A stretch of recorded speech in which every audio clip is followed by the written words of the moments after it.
या में गुनी ज्ञानी मुनि महंत अगम कर कर गावे। सुने सीखे पढ़े पंडित पार कोई न पावे, पार कोई न पावे। सच्चिदानंद धाम धनी की जय। प्रणाम सुंदर साथ जी, प्रणाम। या में गुनी ज्ञानी मुनि महंत। परमादरणीय सुंदर साथ जी, किरंतन ग्रंथ का 5, 6 और 7 ये जो 3 प्रकरण है, इसमें जो ज्ञान और जो भी भाव, जो लक्ष्य हमें जो मिला, ठट्टानगर में चिंतामणि की जागनी हो गई। वितक ग्रंथ, ये जो तारतम वाणी और वितक ग्रंथ दोनों, ऐसा मान के चलिए, उदाहरण के लिए बोल रहा हूँ, जैसे वेद अपौरुषेय ग्रंथ, ऐसे तारतम वाणी दिव्य वाणी, साक्षात परब्रह्म परमात्मा श्री राज जी का आदेश उपदेश संदेश जो है वाणी के अंदर है। जैसे वेदों में अपौरुषेय ग्रंथ है, उसमें कर्म उपासना ज्ञान, अनंत ज्ञान का भंडार वेद। अब वेद को ही विकसित रूप होते हुए अब स्मृति ग्रंथ वगैरह और पुराण इतिहास, इस तरह से वो भी वैदिक सनातन धर्म का ही, उसका परमात्मा के आदेश से वो भी महापुरुषों की आगमन, अवतार, परमात्मा ही अवतार धारण करके आना, और जिन्होंने वैदिक मंत्र अपने तरफ से कृपा करके ऋषियों को मुखारविंद से वेद ज्ञान धरती में आया, ऐसे ही उन्हीं परमात्मा श्री राज जी ने जो तारतम वाणी में जो ज्ञान है, जो लक्ष्य है, जो प्रेम है, उसको उन्होंने ही राज्य 5 बेरा धनी मुझ कारण, तो परमात्मा श्री राज जी ही, परमात्मा श्री राज जी ही फिर ब्रजलीला, रासलीला और ब्रजलीला, रासलीला, इस तरह से, और सदगुरु महाराज जो अभी खोजी में निकल रहे हैं, वितक में श्रवण कर रहे हैं, इस तरह से परब्रह्म परमात्मा ने अपनी धाम की लीला और उनका ही विग्रह स्वरूप ब्रज रास होते हुए जो ज्ञान धरती में लिया, जो प्रेम लेके आए, बस। तो वेद का ज्ञान पुराण के चरित्रों से चित्रण किया। वेदों का जो उत्कृष्ट जो ज्ञान है, उसको व्यवहारिकता में ले आने के लिए पुराणों में, इतिहासों में अवतारों के माध्यम से वो ज्ञान को आम जनता, उसके ऊपर वो लहरों को, उस विचार का जो लहरें हैं, वो लीलाओं में प्रवेश करवा के आत्मा को पवित्र किया है, और उसी महाज्ञान के अंदर डुबाने के प्रयास किया है। लक्ष्य वही है। इसी तरह राज्य की वाणी, जो तारतम वाणी का जो ज्ञान है, धनी ने महामति प्राणनाथ जी के माध्यम से, सदगुरु के माध्यम से वो लीला रूप में आकर के वो ज्ञान पुराण के भांति वितक में रख दिया। इसलिए वितक में प्राणनाथ जी महाप्रभु जहाँ जहाँ जाते हैं, वाणी में जो ज्ञान है, जो लक्ष्य है, जो सिद्धांत है, उसको वितक के चरित्र चित्रण से हमें एक नक्शा क्रिएट होता है, और एक दिमाग में वो ज्ञान पूरा नक्शा के भांति बैठ जाता है, और वो अपने जीवन में हजम करके, जीवन में उसको प्रैक्टिकल करके अपने जीवन को धन्य बनाने का एक सहारा बन जाता है। तो वितक में हमने चिंतामणि की जागनी का जो प्रसंग है, उसी को अब यहाँ पर उनको उपदेश देने के प्रसंग में अब हमें तत्व ज्ञान, लक्ष्य ज्ञान, तात्पर्य ज्ञान, जीवन का लक्ष्य, ये समझा रहे हैं। तो प्रकरण 7 में 54 नंबर 3 में हमने उच्चारण किया, या में सृष्टि के अंदर गुनी, सतगुनी, रजगुनी, तमोगुनी होकर के अंत में शास्त्रों में जो शील, संतोष, धैर्य सब कुछ एक ब्रह्म का ही स्वरूप को, शाश्वत स्वरूप को जो एक शब्दों के द्वारा शांत आनंद स्वरूप करके बार बार बोल बोल करके हमारे चित्त वृत्ति को ब्राह्मिक स्थिति में पहुंचाया है। और वो प्रैक्टिकल जिन्होंने अनुभव किया है, ऐसे गुणी और ऐसे ज्ञानी जो ज्ञान प्राप्त करने के बाद फिर अन्य ज्ञान का जरूरत न हो, ऐसा ब्रह्म ज्ञान को लेकर के बैठे हुए ज्ञानी हुए। और मुनि जीवन में हर वृत्तियों को शांत करके जो मौन है, जीवन में मौन धारण करने वाले अथवा मनन करने वाले, ब्रह्म के विषय में मनन करने वाले, उसी में अपने सभी गुणांग इंद्रियों को वहीं पर विलीन करने वाले ऐसे मुनिजन और ऐसे महंत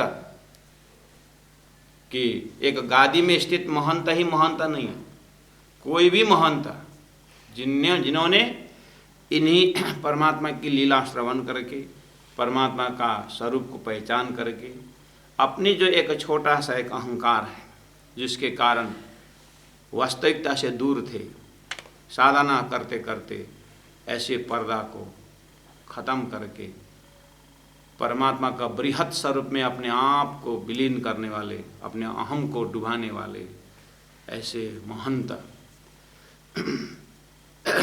तो बहुत सारे ऐसे शब्द हैं। और इन सभी ने अपने साधनाओं के अंतिम छोर में ब्रह्म का जब स्वरूप की बातें आई, ब्रह्म के विषय में जो बोलना पड़ा तो बोले अगम, ये गुणांग इंद्रिय से परे है भी ऐसे ही। और फिर उन्होंने ही कुछ आप अपना अनुभव बताओ जैसे बोलते हैं, तो कुछ शब्द बताए, वही शास्त्र बन गया। ब्रह्म के विषय अगम करके कहा, अगम कर कर गावे जिस लक्ष्य के विषय में।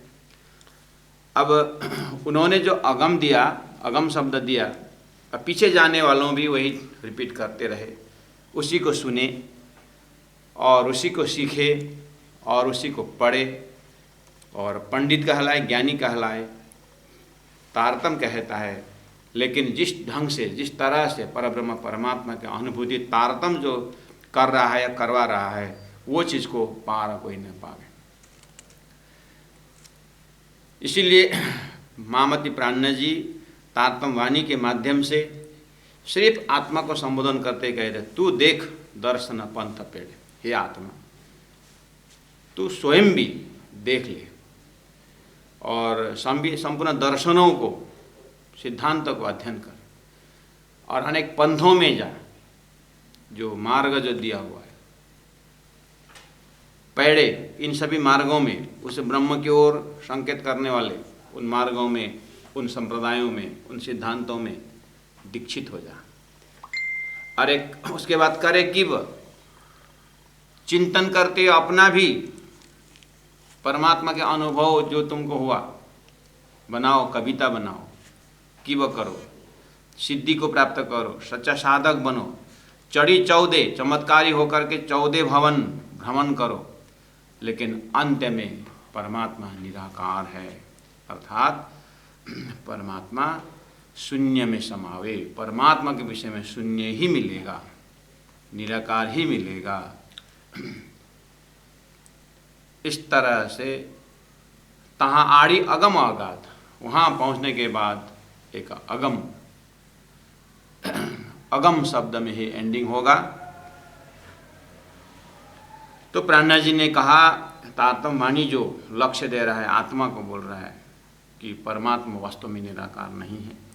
परमात्मा की शक्ति निराकार हो सकती है, होती है, लेकिन शक्तिवान परमात्मा तो अपने धाम में, अपने स्वरूप में, अपने लीला में है। आत्मा को वही लक्ष्य बनाना होगा। इसीलिए ये भरम की बाजी रची रामत, ये संसार भरम की खेल है, ये भी भरम का रामत ही है। हम रासलीला में रामत शब्द प्रयोग करते हैं, परम धाम के उसमें रामत लीला संबंध, ये रामत हृदय का एक ऐसा अस्तित्व है कि इसमें आनंद ही आनंद हो, जैसे सागर के लहरों, सागर की रामत, सूर्य का जो रोशनी जो है ये उसका रामत है, ऐसे ही परमात्मा का एक रामत लीला। तो उसी तरह माया के भी रामत भ्रमपूर्ण। तो कहा इसको भी ये बाजी है, ये खेल है, और ये रचि रामत बहुविधे संसार। संसार में जड़ चेतन, और चेतन के डिपार्ट में भी चेतन के डिपार्ट में भी अलग अलग लोकालोक का व्याख्या करते हुए, और उस कॉन्शियस का मालिक, सेंटर पॉइंट, इष्ट, अवतारवाद, ये सब, ये जो नए न देखे श्रवण सुने, इस आँख से हम जहाँ तक, कौन से आँख, ये चमड़ी की आँख तो है ही, लेकिन यहाँ संसार में जो ज्ञान का आँख है, वो ज्ञान का आँख कहाँ तक दिखाता है।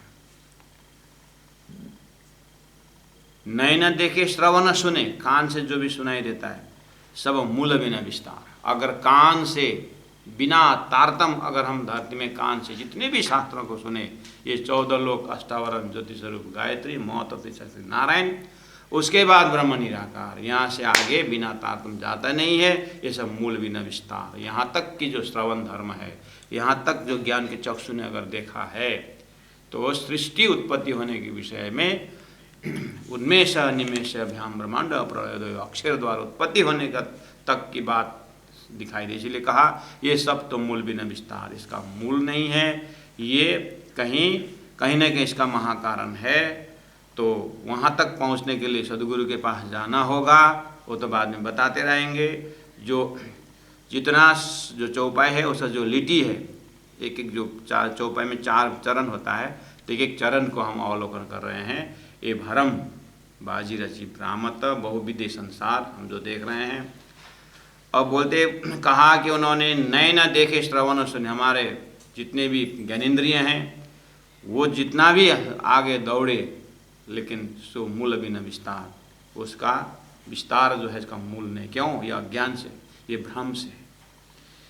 शून्य थे जैसे जला बतास, धनी ने उदाहरण दिया कि जैसे झरना से पानी गिरता और छोटे छोटे बूंद जो है वो हवा, वहाँ से अगर उसके ऊपर हवा लग जाए तो जमीन में आ भी नहीं पाता है, वो कहाँ से उड़ के वहीं समाप्त होता है। ऐसे ही ये शून्य के बीच में जल की बतासा, हवा द्वारा जल का बूंद खोया जैसा ही ये शून्य के शून्य में ऐसा भ्रम है। ये सो शून्य माज समाय, ये शून्य से उत्पन्न है, निंद्रा से उत्पन्न है, अज्ञान से उत्पन्न है। निंद्रा से हमारी सृष्टि, सपना की सृष्टि बनती है। जैसे हम जग जाते हैं, सपना का वस्तु भी चला जाता है और नींद भी नींद का आवरण भी चला जाता है।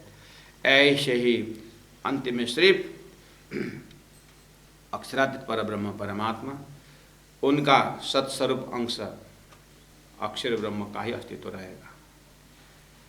इसलिए तू देख नाटक निमक को, हे आत्मा, ये नाटक, ये जो संसार जो भी है, ये निमक का है, यानी पल भर का है, क्षणिक है।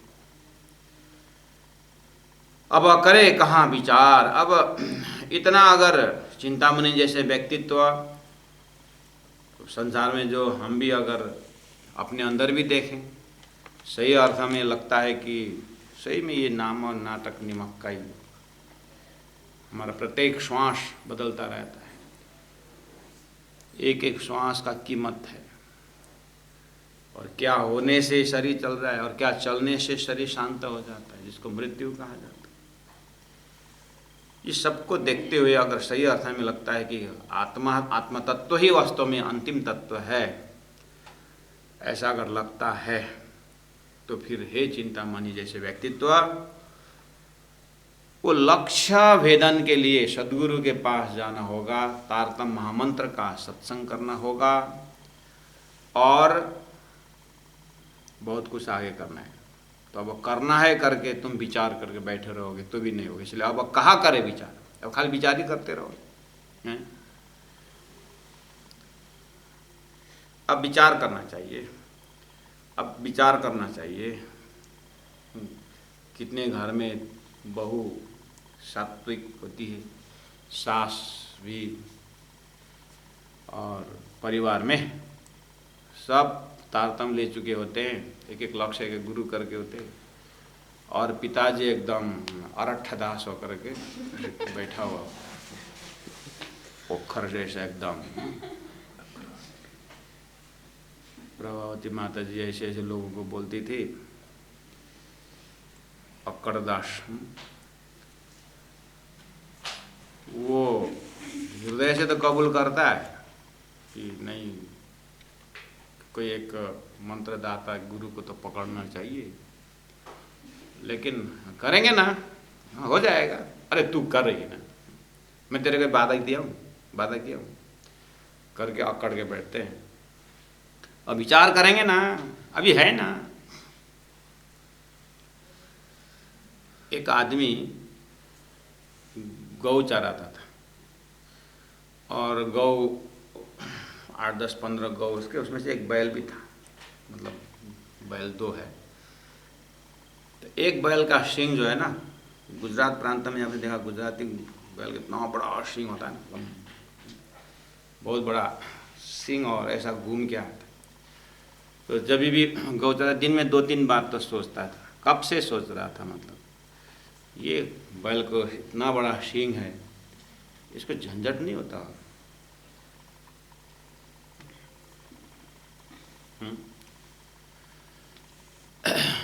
तो वो बैल का सींग भारी नहीं होता है वैसे, लेकिन हमें लगता है इतना बड़ा सींग, इतना वेट नहीं होता होगा।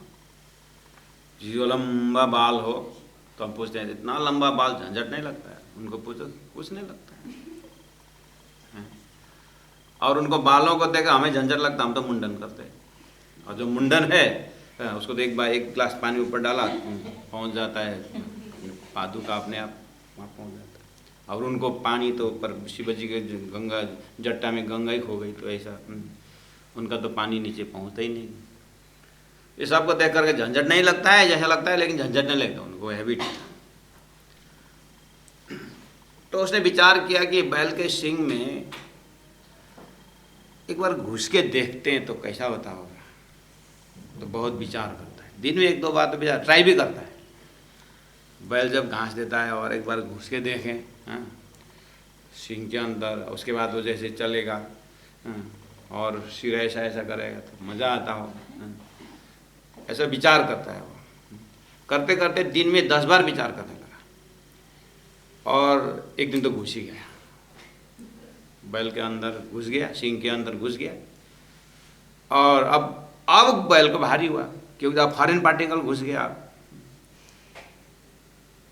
अब तो बैल शांति से रह ही नहीं सकता बेचारा, अब उसको भी तो देखे ना बेचारा, कितना उसका, वो भी कम से कम 50-60 kg का तो था होगा, घुस गया अंदर।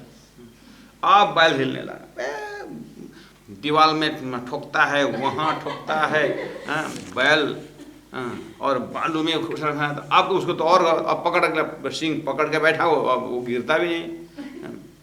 उसने पकड़ लिया सींग, और बैल को आया गुस्सा, और ऊपर फेंकता, नीचे फेंकता है। अब हाथ छोड़ देता गिर जाता, लेकिन अब डर के मारे छोड़ता भी नहीं। अब बचाओ बचाओ बचाओ, जंगल में हल्ला करने लगा। अब बैल जो है पूरा दौड़ते अपने घर तरफ आता है। तो लोगों ने देखा, अरे ये क्या हो रहा है। तो फिर बैल को घास वास दिया, बहुत प्रेम से फुसलाते हुए धीरे से उसको पकड़ के उसको सींग से बाहर निकाला। अब लोगों ने पूछा, तेरी बुद्धि क्या है, बुद्धि है? अब उसको डांटना शुरू हो गया। बेचारा वो भी चुपचाप बैठा। तेरे इतना भी विचार नहीं है कि बैल के सींग में घुसना, ये बैल तो महाबैल, मूर्ख के महामूर्ख। बहुत डांटने लगे लोगों ने, और कानून में भी ऐसा ही किया है। तो बाद में उसको भी गुस्सा है, वही बोलने लगा, ज्यादा डांट मत, मैं भी ऐसे नहीं घुसा हूं, मैंने 6 महीना विचार करके घुसा हूं, ऐसे थोड़ी घुसा हूं बोलता। 6 महीना विचार किया बोलता। संसार में लोग बहुत विचारवान हैं, उनके विचारों से पता नहीं कितने किताबें लिखे हुए हैं, लेकिन शून्य को शून्य में समा है। विचार उस शून्य के से बाहर नहीं गया है। जहां तक ब्रह्म निरूपण की बात आती है, बच्चे विचार मंथन, विचार मंच, ऐसे ऐसे विचार विमर्श होता है। समाज उत्थान के विषय में, स्वास्थ्य शिविर लगते, सब विचार ही विचार। लेकिन जहाँ ब्रह्म विचार की बात आती है, ब्रह्माकार वृत्ति की जब बात आती है, तो फिर निराकार। अब कहा करे विचार, प्राण जी ने कहा कि ये सब तेरे को बता दिया है चिंतामणि जैसे ज्ञानी, अब करे कहा विचार। अब विचार ही करते रहोगे कि आगे कुछ करोगे? कहने का मतलब है अब तुम ये साकार निराकार से ऊपर उठ करके शुद्ध साकार सिद्धांत के तारतम्य के विषय में तुम चिंतन शुरू करो। पांव पल में उलंगले, अब खाली विचार करना नहीं, अब तो पहुंचना है। और पहुंचने के लिए पांव पलक में, पांव पल में समय पकड़ा रहे हैं, उलंगले, ये सारा संसार को नांग जागना है, उलंग जाना है। ब्रह्मांड शून्य निराकार, ब्रह्मांड 14 लोक, शून्य महतत्व, निराकार पंचमी समष्टि, सारी सृष्टि के अंदर का जो एक जोग्राफिकल व्याख्या है जो शास्त्रों में, वो सबको उल्लंघन करके जाना है, पार करके जाना है। असतोमा सद्गमय, तमसोमा ज्योतिर्गमय, मृत्युर्मा अमृतंगमय शब्द है, लेकिन लोकेशन जो तारतम्य बताता है कि कहाँ कहाँ ही पड़ता है। उसी को तारतम्य सिद्धांत में वैराट का ज्ञान जो बोलते हैं सदगुरु महाराज को, जैसे ही परब्रह्म परमात्मा से लेकर के सृष्टि तक की जो बात उन्होंने जो एक सीरियल के भांति जो आया है, उसको सदगुरु महाराज चिंतन कराते थे। वहाँ पर लक्ष्य करते हुए उन्हीं शास्त्रों में जो लक्ष्य दिया संकेत किया है उसका अक्षरशः अनुभव कराया है। तेरे बिचा पाट घाट न तत्व कोई। जब इस तरह से सदगुरु के साथ बैठ करके, जैसे वेदों में मनो ब्रह्म बुद्धि ब्रह्म करते हुए आत्मा तक पहुँचाया, ऐसे ही क्षर पुरुष, बेहद अक्षर पुरुष, अक्षराधिक पुरुष, परम धाम और कर्म, उपासना, ज्ञान, विज्ञान, इस तरह से जो कराया है, वहाँ से तो चल और सदगुरु के साथ रह करके तेरे बिचा बाट घाट न तत्व को, वहाँ पहुँचना है। हे आत्मा, तू और तेरा परात्मा स्वरूप। स्वप्ना में जा करके हम कहें कि स्वप्ना का स्वरूप और जागृत में कोई रास्ता क्या है?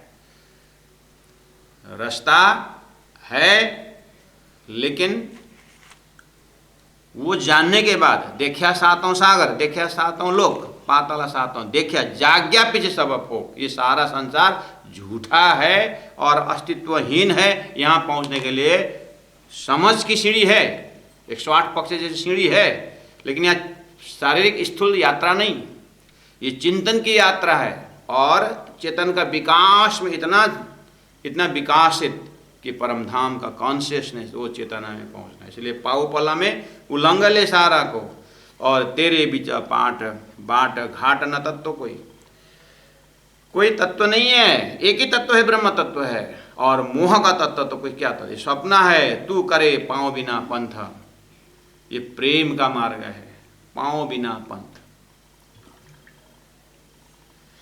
चीनी में भी मिठास है और गन्ना में भी मिठास है। गन्ना के मिठास को एकीकरण करना है तो बीच में एक प्रोसेस है, वो यात्रा है, उसमें बाट है, घाट है, पाट है, गन्ना के अंदर रस निकालने का। ऐसे ही कर्म, उपासना, ज्ञान, विज्ञान में बहुत चिंतन करना पड़ेगा, बहुत कशाकश रहेगा, वह छोड़ने का, त्यागने का, पकड़ने का सारा हिसाब किताब है। उसी का मंथन स्वरूप सदगुरु महाराज ने करके तारतम ज्ञान, श्री ब्रह्म तत्व तारतम ज्ञान लेके आए हैं। और वहाँ केवल मिश्री का स्वाद ही है, वहाँ आकार भी मीठा है, प्रकार भी मीठा है, स्वाद में भी सिर्फ स्वाद है, यहाँ फेंकने का चीज़ नहीं। ऐसे जगह में तू पहुँचना है चिंतामणि जैसे ज्ञानी, तू करे पाँव बिना पंथ, सदगुरु के पास चल और पाँव बिना का पंथ जो परम धाम की यात्रा तेरे को करवा देंगे, निरंजन के परे न्यारा बता देंगे। कहाँ है हमारा कंठ, वो परमात्मा से कंठ उस मालिक से मिला देंगे। उसके बाद उस आत्मा का परात्म स्वरूप परम धाम जैसे तेरे को दर्शन होता है, उसके बाद तो तेरे को अब अपना ही अब अपार सुख क्यों प्रकाशी। मक्खन का ही चाहे बोलेंगे तो एक चम्मच देना पड़ता है, तो मक्खन खाने के बाद बोलता है कैसा हुआ, ऐसा ही। ऐसे सदगुरु के पास जा और जो सिस्टमेटिक टीचिंग है, जो उनकी शिक्षा है, उसको आगे बढ़ा। हे चिंतामणि अब अपार सुख क्यों प्रकाशी। उसके बाद वहाँ का जो अनंत आत्मानंद, ब्रह्मानंद, परात्मा का जो आनंद है, जागृत का जो आनंद है, ये है अपन विलास। उसको अब व्याख्या नहीं होता है वहाँ। तो सदगुरु महाराज, गुरु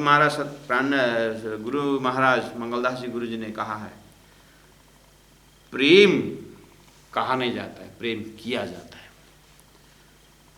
ऐसे ही वहाँ साक्षात अनुभव होने लगेगा, यह अपन विलास है। तब तक लक्षण कैसा होगा, वहाँ पहुँचते उसका लक्षण कैसा होगा। मामत कहते हैं मनसा मिट गई। संसार के कोई भी मनसा, चाहना, धोखा, संसार का कुछ भी नहीं रहता। उस आत्मा को संसार तरफ दिल जाता ही नहीं है, क्योंकि इससे अनंत गुना आनंद तो उसको मिल गया। मनसा मिट गई, सब सुपने के लिए आस, तो ज्ञान हो गया। अच्छा, अभी तक मैं आनंद शब्द के भ्रम में होकर के गुणांग इंद्रियों के आनंद में मैं भ्रमित हुआ था। ये तो सपना के लिए आश, ये तो सुपना का आश, इच्छा, तृष्णा जो है सब खत्म हो जाता है। हे चिंतामणि मैं कितना बताऊं। इसीलिए कहा बेहद बन जा का होएगा साथी, तो एक लवे होशी टुक टुक। सदगुरु का एक शब्द जो है, ये जागृत का अगर है, उस आत्मा को तो इतना सुनते टुकड़ा टुकड़ा हो जाता है। बहुत पुकार करो किस खातिर, ये सब सुपना स्वरूप। संसार में वही हमने बार बार दृष्टांत दिया, बहुत सारे कबूतर वो जादू वाला के बैलून से फूट करके आया था, लेकिन उसमें आपने एक पहला कबूतर देखा, वो सच्चा कबूतर है। ऐसे प्राणी जी कहते हैं यहाँ सपना के जीव तो अनंत है, सबको उस ब्रह्म धाम की जो है ज्ञान होना ही चाहिए, लक्ष्य होना ही चाहिए, लेकिन पानी तो धान में ही दिया जाता है। ऐसे ही हे आत्मा, पहला फर्स्ट प्रेफरेंस तुम आत्मा परम धाम की अगर हो तो एक बार ये आवाज़ को लेकर के ध्यान से अपने परात्म स्वरूप को देखो, तुम्हें पता चलता है। महामत मनसा मिट गई, संसार के मनसा सब खत्म हो जाएगा, क्योंकि ये सपना का है। इस तरह से एक ज्ञान का उदय होने से वो जो ब्रह्मात्माओं के चिंतन में जो संसार बैठा हुआ है वो चला जाएगा। ऐसी ब्रह्मात्माओं के दर्जा के ज्ञान से अब ईश्वरी को भी वही उसी हिसाब से पर्दा दूर होगा, और जीव को भी जैसे महाकारण पता चलेगा तारतम से, तो इनका भी जो है लक्षण वैसे ढंग का हो जाएगा। तो तीनों प्रकरण इस तरह से ठट्टानगर के विषय में चिंतामणि के माध्यम से संसार में ज्ञान आया, सुंदर सा जो हमने श्रवण किया। अब आगे का प्रसंग है प्रकरण 8। प्रकरण 8 में है, हो भाई मेरे वैष्णव कहिए वाको, निर्मल जाकी आत्म। प्रकरण 9 में है, कहा भयो जो मुखते कहो, जब लग चोरन निकसी फूट। और प्रकरण 10 में है, सुनो भाई संतों कहो रे महंतों, तुम अखंड मंडल जा न पाया। फिर 11 नंबर प्रकरण में, रेहू नाही सिद्ध शांत संतरी भगत। और 12 नंबर प्रकरण में, बचन विचारो रे मिठड़ी बल्लभाचार्य वाणी। और 13 नंबर प्रकरण में, आज साँच कहना तो सो तो कहूँ न रुचि। 14 नंबर प्रकरण में, धनी न जाए कि न को दूत्यो। यहाँ तक अर्थात किरंतन ग्रंथ का प्रकरण 8 से लेकर के प्रकरण 14 तक, 8 से 14 किरंतन ग्रंथ, प्रकरण 8, 9, 10, 11, 12, 13, 14, इसका मतलब 7 प्रकरण। 7 प्रकरण प्यारे सुंदर साथ जी वाणी को चिंतन करने वाले सुंदर साथ के लिए आग्रह है कि ये एक स्लॉट है, ये एक एपिसोड है। ये कंटिन्यू जो प्रकरण आपको हमको पता चला ये बिल्कुल महामती प्राणनाथ जी अपने वितक का, तो वितक के आप लोग प्रसंग जानते ही हैं। अब यहाँ ठटानगर के बात सही, और वहाँ पर लालदास जी महाराज जागरण का प्रसंग, अब जैसे प्राणनाथ जी का ये तो जोश की वाणी है, अब जैसे उतरा जो जहाँ चिंतन पहुँचा वहीं से उतरा है। ठटानगर जाएंगे, ठटा लाठी बंदर जाएंगे, फिर और आवासी बंदर जाएंगे, भैरव सेठ की जागनी है, और फिर सूरत आएंगे, 1729 में सूरत पहुँचेंगे। तो सूरत में बहुत सारे वैष्णव, और उसमें भी गोविंद व्यास एक, जैसे अभी चिंतामणि का प्रसंग आया ना ठटानगर में कबीर पंथियों में, उन्होंने जो एक बहुश्वरवाद का चमत्कार दिखा रहे थे, उसको एकेश्वरवाद को ज्ञान दिया कि एक परब्रह्म परमात्मा से बताओ। तो वहाँ पर उसको अपने गुरु ने, जो उनका ही आद्य प्रवर्तक कबीर पंथी, कबीर गुरु का जो शब्द उच्चारण किया तो उसको लिंक जोड़ गया कि अरे गुरु महाराज का भविष्यवाणी पूरा हो रहा है। तो वो कान से श्रवण धर्म निभाया, और कान से प्राणनाथ जी का जैसे शब्द सुना, तारतम शब्द सुना, तो उसको परम धाम का सूत्र बैठ गया, वो मेरी वासना हो गया। ऐसे ही एक भक्ति परंपरा, भक्ति लिटरेचर में, भक्ति साहित्य में एक गोविंद व्यास जो रहे, सूरत में उनको मुलाकात हुई। तो यहाँ पर भीम भट्ट, श्याम भट्ट जैसे भी आते महावेदांती है, उनका भी जहाँ वेदांत का प्रसंग आएगा वहाँ पर फिर ये प्रसंग आएगा। तो यहाँ ये जो गोविंद व्यास जी प्राणनाथ जी के जो श्रोता बन के आए, तो इन्होंने बात छेड़ी कि मैं भी भागवत अध्ययन करता हूँ, ऐसा वैसा। बहुत विनम्र थे गोविंद व्यास, बहुत ही विनम्र स्वभाव के, और महापुरुषों के पास कैसे रहना चाहिए, तद विधि प्रणिपाते न परिप्रश्न न सेवा। ये ज्ञानी नहीं थे, बहुत भक्त भी थे गोविंद व्यास। इनकी स्टेटस सूरत में ऐसे कि ये वल्लभाचार्य के संप्रदाय में से ये कथाकार थे कि भाई वल्लभाचार्य के जो सिद्धांत है, इनमें से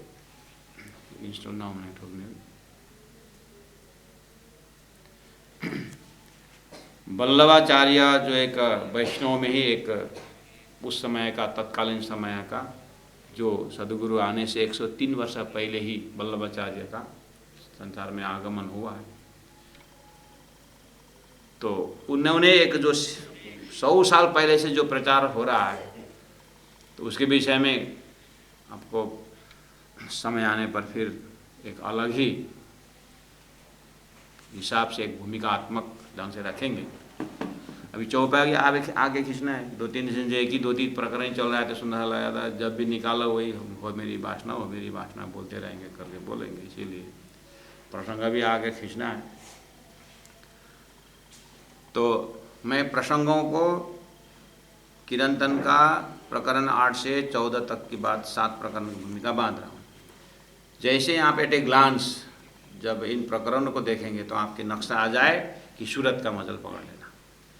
सूरत में वेदांती लोग भी हैं और भक्त लोग भी, प्राणनाथ जी में। उसमें से गोविंद व्यास जो है ये वल्लभ संप्रदाय के, वल्लभाचार्य के संप्रदाय के बहुत बड़े विद्वान हैं।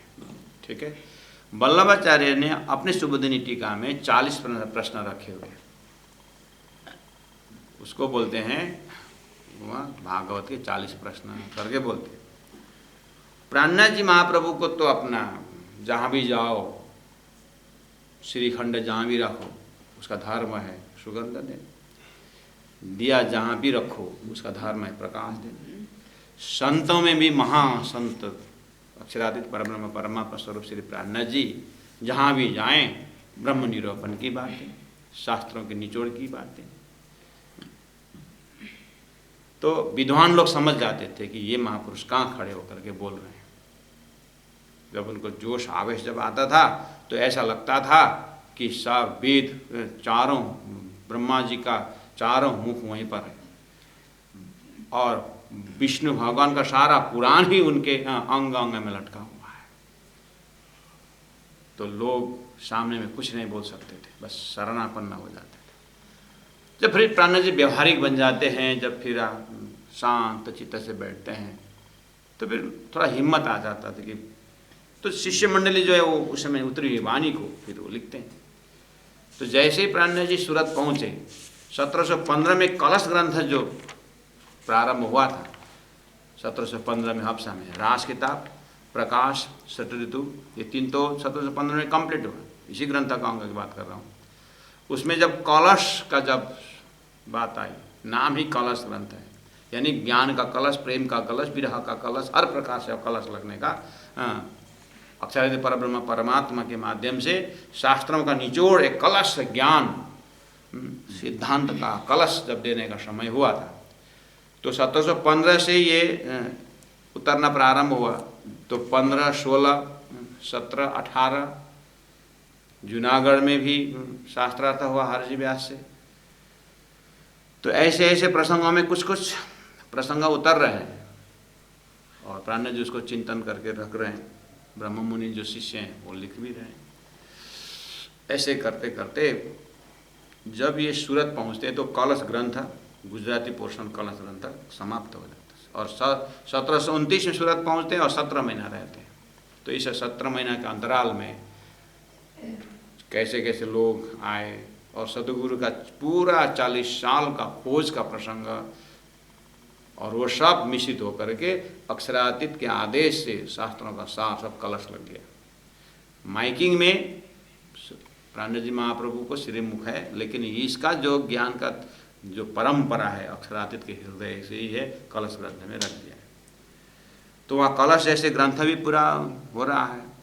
तो आप विचार करिए, उस सूरत का 29 सूरत का 1729 और 17 महीना का जो उनका सूरत में विराजमान जो है, ऐसे तीर्थ नहीं बन गए। और आज श्री 5 महामंगलपुरी धाम करके हमारा द्वितीय तीर्थ के रूप में हम सूरत पहुँचते हैं।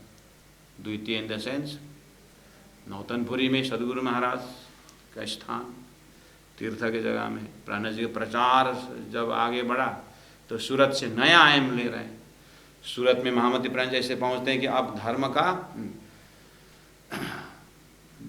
का अब जो है प्रचार के विषय में अब बहुत बड़े चैलेंजेस आ रहा है। तो हजरते हजरत करी लेने को मक्का, फतेह करी दज्जाल, कुछ करे दारुल बक्का। तो बीता काल लाला सिंह महाराज सूरत में खड़े होकर के पन्ना तक की नज़ारा उनके पास आता कि धनी कहाँ कहाँ क्या उद्देश्य लेकर के निकले। सूरत से निकले, फिर मेड़ता, फिर मथुरा, आगरा, दिल्ली होते हुए फिर राजस्थान, कामा पहाड़ी का समय, एकांतवास, मंदसौर, उदयपुर, मंदसौर, औरंगाबाद, रामनगर होते हुए पन्ना पहुंचते हैं। लाला सिंह महाराज सारा सीरीज एक ही साथ देखते हैं, क्योंकि वो काया और छाया के भांति हैं। तो एक की चलो उन्होंने कहा हजरत हजरत तक या तीर्थ बना करके आप धनी आगे निकलते हैं। सूरत का इतना बृहद प्रसंग है। वहाँ हरजी गोविंद व्यास जैसे ज्ञानी वल्लभ संप्रदाय के प्रकांड विद्वान, आज का आपके अंगुली में आप गिनते होंगे भागवत करने वाले, भागवत के प्रकांड आज के समय में आपके पास होला 2-4 नाम। सोच रहे हैं सुंदर साहब जी किस किस का नाम ले ना, मैं यहाँ से उच्चारण नहीं करता हूँ, आपके पास होगा ना नाम।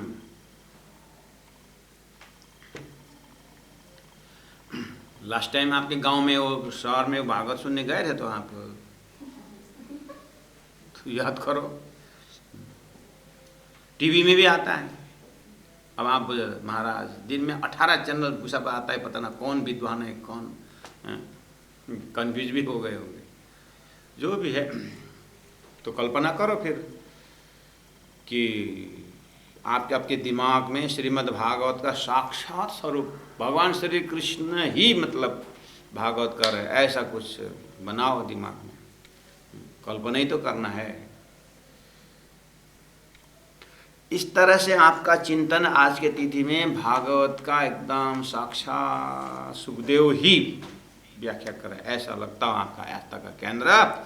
तो वो स्वरूप को आप प्राणनाथ जी के पास पहुंचने वाले गोविंद व्यास को रखिए।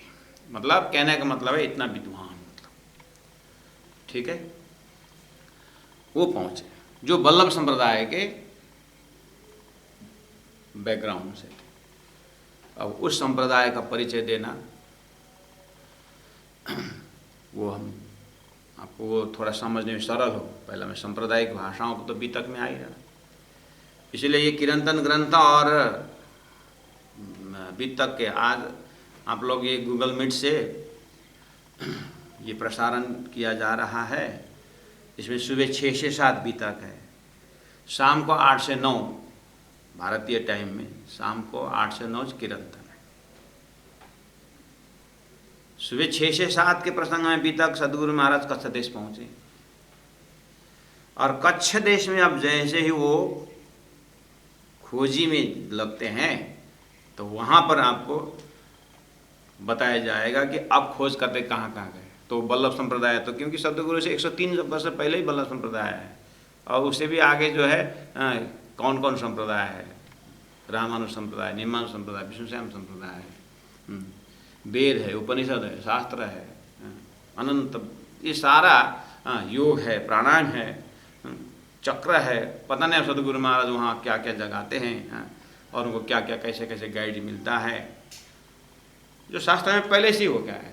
तो परब्रह्म परमात्मा ने सृष्टि रचाई और अक्षर ब्रह्म के माध्यम से सृष्टि भी रची गई, और आत्मा भी यहाँ पर जड़ चेतन में आत्मा चेतन तत्व भी हो गया, और उद्धार के लिए भी शास्त्र भी आ गया।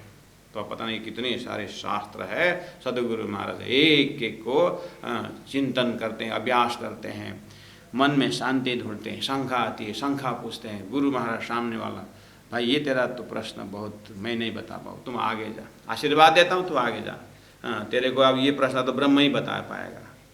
महाराज मैं कुछ अपात्र हूँ क्या? अरे देवचंद्र तू अपात्र नहीं, तू साक्षात पात्र है, लेकिन ये प्रश्न मेरे से नहीं होता, तू आगे बढ़।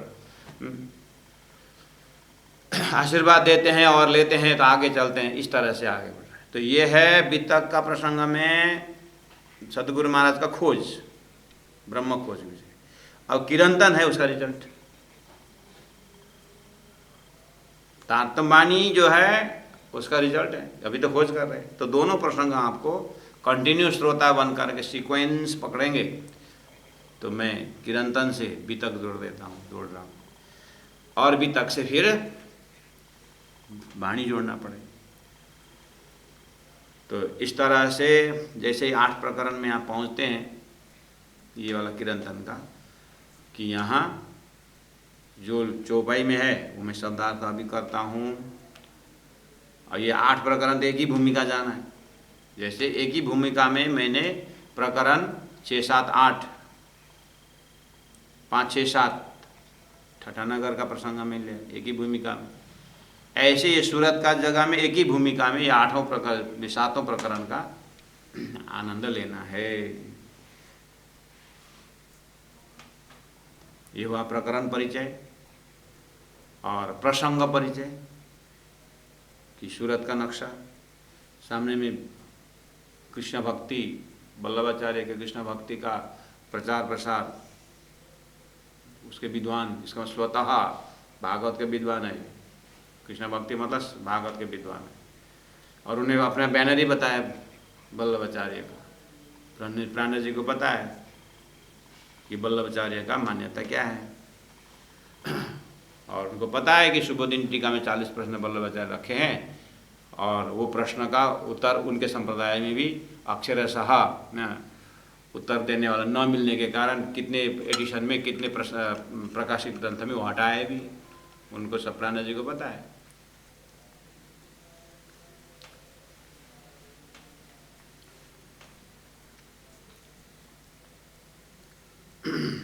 तो सिद्धांत के अंदर भी पीछे आने वाले जब उसको उत्तर दे नहीं पाएंगे तो भविष्यवाणी रखा हुआ जैसा लगता है, और 2-4 जना कमेटी मेंबर मिल करके हटा देते हैं। कबीर बीज में से उन एक पलक तो नए एक पलक तो गंगा निका से हो गए, ये नया एडिशन में नहीं है, पुराना एडिशन का लाइब्रेरी में, पुराने लाइब्रेरी में जो बीज उसमें पीछे आने एडिशन में हटा दिया है। अभी ढूंढो कितने में नहीं मिलता, क्योंकि औरतें नहीं, सो सदगुरु मैं चेला बोल दिया तो अब वो तुम्हारा गुरु, तुम्हारा आधे गुरु को ही सदगुरु नहीं मिला है, तुम क्या प्रचार करते बोल देगा। इसलिए इसको दबा, क्या है 5 जना कमेटी मेंबर मिल गए, निकाल दिया, हो जाए। ऐसे ही वज्र सूचि वेदांत में शंकराचार्य का प्रसंग है। साकार से विनाशोस्ति, निराकार से शून्यत्व, शून्य से अवस्तुत्व, ये उभय पक्ष भी भिन्नम, ये दोनों के बीच में एक रास्ता दिखाई दे रहा है। अभी जाओ वज्र सूचि वेदांत में उनके शंकराचार्य की सूची में ढूंढो, वो हटा दिया। अब ऐसा बीच में एक रास्ता दिखा दिया, उनका रास्ता मिला ही नहीं तो हटा दिया, श्लोक ही हटा दिया, वो प्रसंग हटा दिया, ऐसा भी है। लेकिन पुराना में है। आप मुझे बोलोगे ढूंढ के निकालो, मैं वो करने लगूँ तो फिर कौन पढ़ाएगा? आप ढूंढ के निकालना, हमने बोल दिया।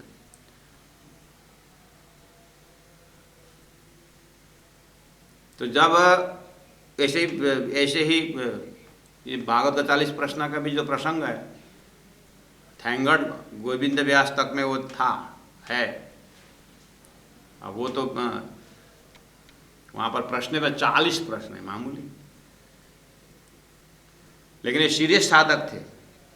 इसलिए प्राणनाथ जी का जैसे उन्होंने भागवत का विवेचन सुना, भागवत विद्वान को परीक्षा करता है, ये तो विद्वानों को परीक्षा करने वाला ग्रंथ ही भागवत है।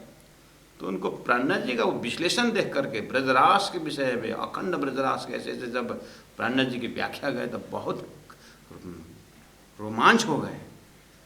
तो हरजी गोविंद व्यास जो है और बगल में आए लगे, और उनकी कथा 17 महीना का उनका रहना है सूरत में। अब इन्हें सब कार्यक्रम बंद करके डेली अटेंड करने लगे, और अपना जो संस्था जहाँ से आते हैं वहाँ पर थोड़ा सा सब्जी खरीदने जाना है, थोड़ा घूमने जाना है, टहलने जाना है, कुछ बहाना बना करके प्राणनाथ जी के साथ बिल्कुल चर्चा श्रवण करने लगे। धीरे धीरे बातें होने लगी। तो व्यास जी, गोविंद व्यास प्रकांड विद्वान है, लेकिन नया जमात में तो क्या है, नया जमे तो जाके जमीन में आराम से बैठते हैं, प्राणनाथ जी के पास बैठते हैं, कोई अपना जान पहचान वाला आता नहीं। वो तो कहाँ से सूत्र बैठेगा, इसीलिए प्राणनाथ से मुलाकात हो गई। तो बैठे बैठे अब हमारे ये सुबोधनी टीका में 40 प्रश्न, भागवत के 40 प्रश्न करके वल्लभाचार्य जी ने रखे हुए हैं। इसके विषय में हमारे संप्रदाय में बहुत चर्चाएं चलती है गुरुदेव। अब हम भी उसके ऊपर चर्चा तो करते हैं, लेकिन आपके प्रस्तुति से ऐसा लगता है कि आपको अगर वो प्रश्न मिल गया तो उत्तर कैसे देते होंगे, एक जिज्ञासा आ गई। देखो खुला दिमाग, नहीं तो हमारा प्रश्न का जवाब ये देंगे, हम ही देंगे, जैसे भी हमारा संप्रदाय का प्रश्न है। लेकिन ये पर्दा इनका हट गया था, अंकुर के कारण हो गया। तो ये बात जैसे वहाँ पर अब प्राणनाथ जी महाप्रभु सदगुरु के ज़माने के वो 40 प्रश्न लिख करके तो आज हमारे जैसे नोट लेकर के घूमते नहीं थे। तो प्राणनाथ जी ने ही वहाँ पर, हाँ अच्छा बोले, तो ले आओ प्रश्न देखते हैं। ठीक है, इस तरह का माहौल है। तो 40 प्रश्न भागवत का, ये जो 8 जो प्रश्न है, ये 8 जो 7 प्रकरण है सूरत, इसका बैकग्राउंड में वो चीज़ झलकता है। उसका उत्तर देने क्रम में ये चौपाइयाँ वो भी टच होता है, मतलब क्योंकि वहीं पर कट्टर वेदांती लोग भी है, भीम भट्टा, श्याम भट्टा, उनका भी थोड़ा बहुत आंसर है यहाँ उसी पर। वो सब मिश्रित होकर के प्राणनाथ जी चिंतन करते थे, तो चौपाइयाँ उतरी। वही राज्य का आदेश है, अब यहाँ पर ऐसा ज्ञान इसी प्रसंग में देना है, महाप्रलय तक के लिए ज्ञान देना है, और आगे आने वाले जितने भी इस प्रसंग का कन्फ्यूजन है वो अभी हटाना है। इस तरह से भूमिका बना करके आप हम इस प्रकरण के अंदर, इस विषय वस्तु के अंदर प्रवेश होना है। तो कबीर बीज में से हो, तुम सतगुरु में चेला, सो सतगुरु में चेला, जैसा उस शंकर फिलॉसफी में वज्रसूचि वेदांत का वो प्रसंग है, जैसे जो कुछ मिलता है, कुछ नहीं मिलता है। ऐसे ये 40 प्रश्न भी ये जटिल प्रश्न है सृष्टि के विषय में। मोह किसको हुआ? जो पानी तो 5 तत्व है, तो मोह जल क्या है? जल तो पानी है, वो तो सृष्टि के अंदर जो पानी है वो सृष्टि हुई नहीं है, तो ये जल क्या है?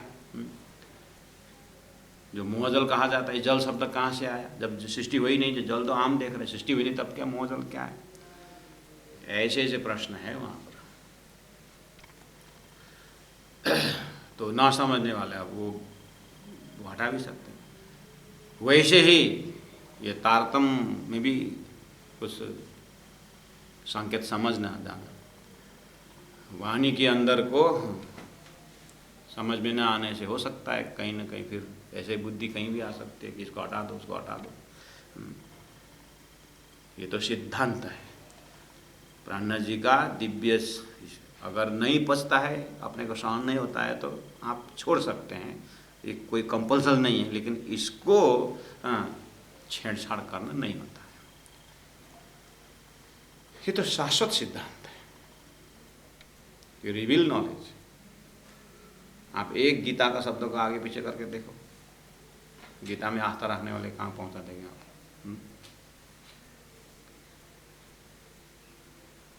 भागवत एक शब्द इधर उधर ऐसे तारतम्य वाणी का शब्द को करने ने कर लिया है। अब वो तो राज्य के लीला के अंदर अब क्या प्रसंग है पर्दा के पीछे, तो हम भी नहीं जानते। लेकिन प्राणनाथ जी ने सदगुरु शब्द को इधर उधर नहीं किया, और प्राणनाथ जी का शब्द को इधर उधर कोई करते हैं तो ये सोचने की विषय है। वो भाई मेरे वैष्णव कहिए वाको, निर्मल जाकी आत्म, नीच कर्म के निकट न जावे, जाए पहचान भई पार ब्रह्म। तो आरजी व्यास के साथ जैसी बातें हुई और जो भी उनका प्रश्न था वो निवारण हुआ। और प्राणनाथ जी को तो पहले से सतगुरु के ज़माने से अब ये सब जानते ही हैं। फिर भी सदगुरु के साथ सेवा में लगे, फिर गृहस्थ जीवन आया बीच में, फिर राज्य का भार आया, फिर अहमदाबाद जाना, वो जाना, फिर मुसलमान का जो गवर्नमेंट में जो मुसलमान है उनका फिर वो जो दुनिया भर का टैक्स का सॉल्यूशन, राजनीति इतना सिर में है। सदगुरु का लक्ष्य भी है, अपने आत्मा को उद्धार भी करनी है, और परम धाम की बातें भी है। सब कुछ लेकर के एक बहुआयामी महामती प्राणी की पर्सनालिटी है। तो सब जानते हुए भी उस समय में वहाँ वल्लभ संप्रदाय के गुरुओं के पास जा कर के सब करना फुर्सत नहीं मिला। सदगुरु ने ही सदगुरु के मंथन ने ही सारा क्लियर दिया था। लेकिन आज सब किनारा लग गया है, सूरत पहुँचे हुए हैं। तो जैसे ही हरजी व्यास ने जब बात छेड़ी कि हमारे तो जो पुष्टि मार्ग कहते हमारे में, हाँ पुष्टि मार्ग, हाँ सदगुरु बताते थे, हाँ मुझे पता है पुष्टि मार्ग। और हमारे जो सत्संग हॉल है उसको हम मंदिर तो कहते हैं, लेकिन हवेली कहते हैं। हाँ ये भी पता है, हवेली। अच्छा, हाँ। तो प्राणनाथ जी को फुर्सत मिल गया, शास्त्रार्थ भी हुआ उनके साथ, हर्ष व्यास जागनी हो गई, तारतम्य में आ गए। अब बातों में महाराज हमारे यहाँ अन्नकूट का मेला लगता है। कहाँ? हमारे यहाँ। हरजी व्यास बोल रहे हैं हमारे यहाँ अन्नकूट का मेला लगता है। प्राणनाथ जी बोलते हैं किसके यहाँ? हमारे यहाँ। किसके यहाँ? हमारे यहाँ। कहाँ लगता है? ये एक बगल में मंदिर है अपना, वहाँ पर लगता है। अच्छा, वहाँ कौन लोग? आप लोग में कौन? नहीं, हम ही लोग मनाते हैं। अरे तुम लोग मनाते हो अन्नकूट का मेला? क्या करते हैं? अन्नकूट का अन्न राश ऐसा, गोवर्धन मेला, गोवर्धन भगवान को याद करते हो, अन्न का ही गोवर्धन बना करके भगवान ने भोग लगाया था। देखो हाँ मुझे पता है, वो गोवर्धन भगवान ने इंद्र का मान मर्दन के लिए सब पता है। तो मनाता कौन है? हम ही लोग मनाते हैं। प्राण जो तुम मनाते हो, तुम तो तारतम ले चुके, तुम परमधाम मनाते हो, अन्नकूट का मेला मनाते हैं। अच्छा अच्छा, नहीं सॉरी वो हाँ वो हमारे मतलब वो जो मनाते हैं। तो ये बोलना, हाँ तेरा तो सिद्धांत चेंज हो चुका है गोविंद व्यास, तेरा ये पुराना छाप नहीं गया। नहीं एक ही साथ कहाँ जाएगा प्रभु। ये हुआ तो प्राण जी को बोले हाँ चलो चलो, तुम तेरा कहना मैं समझ गया, चलो तुम्हारा गोवर्धन मेला देखते हैं, अन्नकूट का मेला करके उनका जो पुराना साथी लोग प्रसंग जो है वहाँ पर हरजी व्यास जी, गोविंद व्यास जी ने प्राण जी को लेके गए। जैसे प्राण जी वहाँ जाकर के देखे एक विजिटर्स की तरह, वो भी तब सूरत में नया है। अब उस समय में सारा तो सुना था सभी, लेकिन प्रैक्टिकल आज सूरत में उसे फुर्सत, मैंने बोला ना फुर्सत भी था। राज जी का भी वैसे ही आदेश कि जाओ प्रैक्टिकल देखो, सतगुरु महाराज जो क्या खोजी करके जो दिया था जाओ। जैसे वहाँ जाके देखा तो बाप रे तमाशा है, कहाँ वल्लभाचार्य की भक्ति और कहाँ सुबुद्धनीति का राष्ट्र का प्रसंग कहाँ है। यहाँ तो स्वयं कृष्ण होकर के ये तो गोस्वामी जो यहाँ इनको महंत है उनका तो और चिंतामणि का भी ज्येष्ठ भ्राता होकर के यहाँ तो गोस्वामी तो क्या क्या कर रहे हैं। प्राण जी महाप्रभु सब देख करके आया, ये क्या कर रहे हो? तो बोले हो मेरे भाई, मेरे वैष्णव। वाह को वैष्णव किसको कहते हो? बस वो प्रसंग देख करके ये प्राण जी अंदर जोश, और राजी महाराज का जोश आवे, सदगुरु महाराज का जो उपदेश 40 साल का मौखिक उपदेश प्राण जी में लिखित में आ गया। तो ये प्रसंग द्वारा चौपाई अवतरण हुआ है, समय हो गया। हो भाई मेरे वैष्णव कहिए वाको, हो भाई मेरे वैष्णव कहिए, निर्मला जाकी आत्मा, नीच कर्म के निकट न जावे, नीच कर्म के निकट न जावे, जाए पहचान भय पार ब्रह्म, जाए पहचान भय पार ब्रह्म। बोलो श्री प्राणनाथ प्यारे की।